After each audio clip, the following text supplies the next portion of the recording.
Now, there's been some feedback and whatnot on the new SB Force 58s, mainly around whether if the insole is removable or not. Some people are saying it is. I stood by my statement and saying that the insole isn't removable, and today we're going to address this. Welcome back to the channel, guys. I hope you're going well wherever you are this fine day. And like I mentioned, today we're talking about the new Nike SB Force 58s and whether if the insole is removable or not, because in previous videos, like I said, I've said that the insole is not removable, and I actually still stand by that. Having a quick little prod around again after everyone's been saying whatnot, I still stand by my statement and saying it is technically this isn't really a removable insole, and I'll explain that a little bit later. So I got the laces out of this shoe and make it nice and easy to access. And like as you can see here, or you can't really see, but a bit of prodding around and stuff like that, I can't really get that insole out. It's a bit of a tough bastard to get out because it actually is glued in. And in my opinion, any insole that is glued in technically isn't removable. You're turning a non-removable insole to removable because you're actually going to be ripping the glue out and changing the structure of the shoe. Like I mentioned about the glue on there, a lot of people online have actually mentioned that it's well glued in. Keyword there, well glued in. So the insole is glued in, and in my opinion, it's glued in for a reason. And when you try and take that glued in insole out, like, it's not really meant to be glued in. So you're making a removable insole, like I said, into a removable insole. Take an example of these old callous folks. I'll turn this around the right way. And I try to get these insoles out. And it should come out a lot easier than it did. These ones just pop straight out. So that's the way an insole comes out, and nice and easy. Like, I don't know what else to say about that. But I'll be standard corrected because I haven't tried to get these out any more than like the finger prod. But in saying all that, let's see how much force, no pun intended, to get these insoles out of these shoes. All right, a nice little crutch shot here, but I don't know if you can see this too well.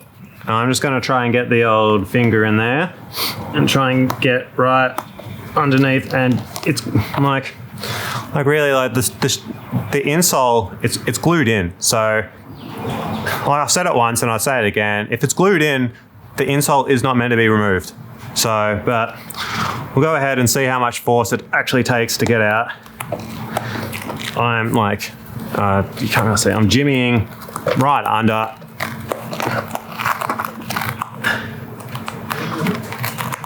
Oh, Jesus.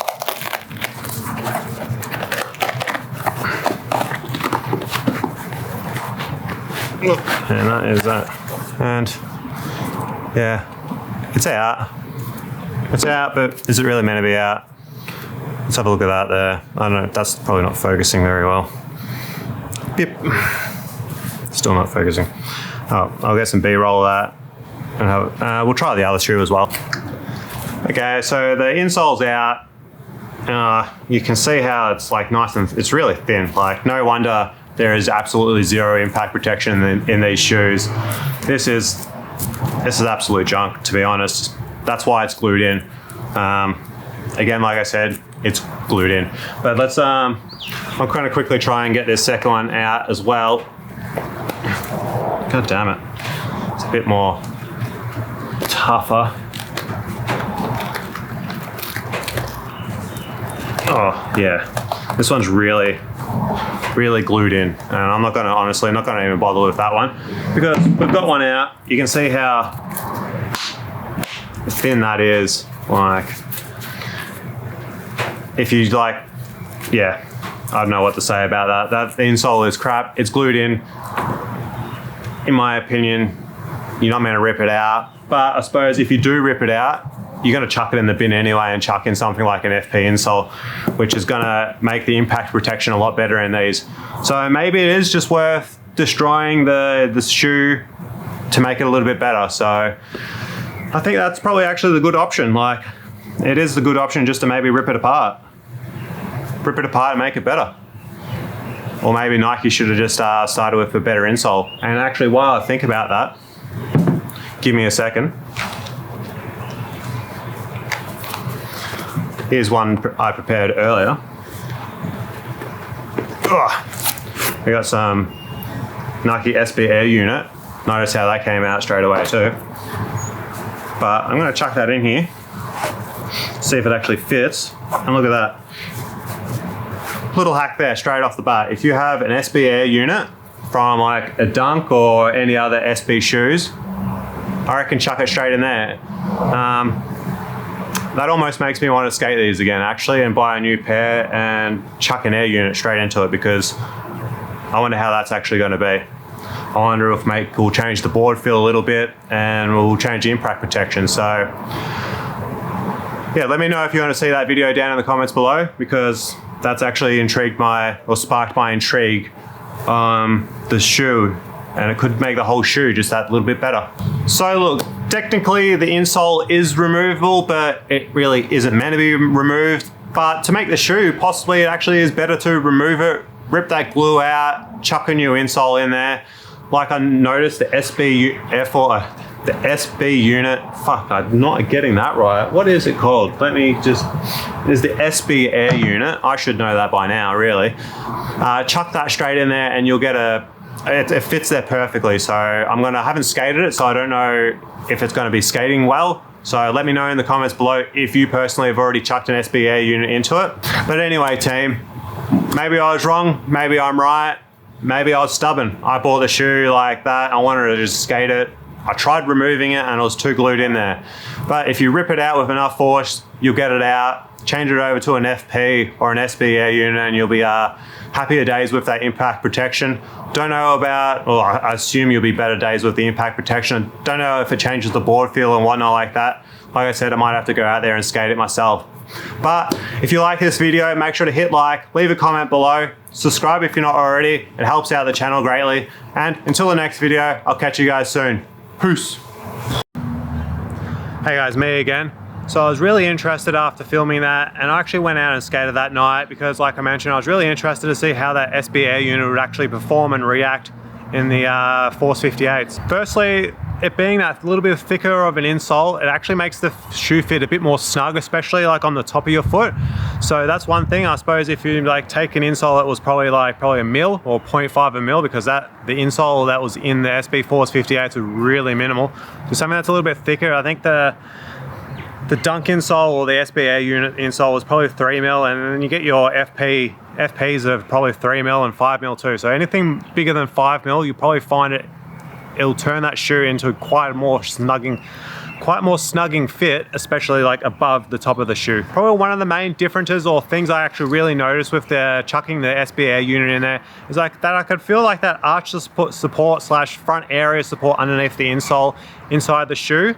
I don't know if that's because it's obviously not made for the shoe, but that's something like as soon as I put that shoe on and walked around and rode the skateboard, I can feel like my toes were like not left dangling, but I can feel like the lump in the insole in my feet quite noticeably, and that didn't really go away that 2-3 hours of skating that I did that night. And clearly that is something that I don't actually feel inside the Dunks, because obviously that SB Air unit insole is made for the Dunks, and it just fits nicely, it feels nice. So there is like that little bit of difference feel in like underfoot that the insole is into that Force 58s. Didn't really skate that heavily that session, but my feet still actually hurt that little bit after like the 2 to 3 hours that I did skate.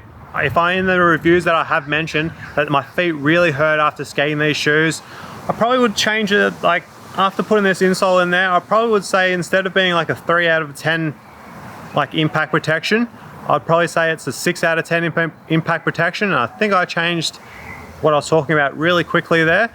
But overall, my feet didn't hurt as much, like with this insole in there. It was a little bit, like I mentioned, the shoe is tighter, and you feel that little bit of a, I don't know what you call it. You feel the insole with the ball of your feet. That's what I was looking for, the ball of your feet area. You do feel that little insole of the black area on there. FP would be actually the ideal, really like situation to change it in there, or your favorite type of insoles as well. Probably would respond a little bit better.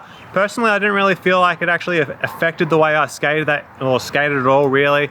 It's just like I mentioned, that little bit more snug fit. You did get that improved, don't do it.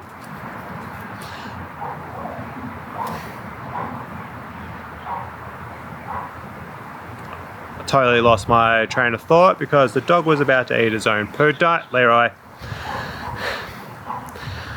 Yeah. Board feel. That's where we're at. Overall, I don't think it really affected the way it skated and the board feel as well. It is that little bit thicker, like I mentioned. I didn't really notice any difference in the way I skated or how it changed the way I personally skated.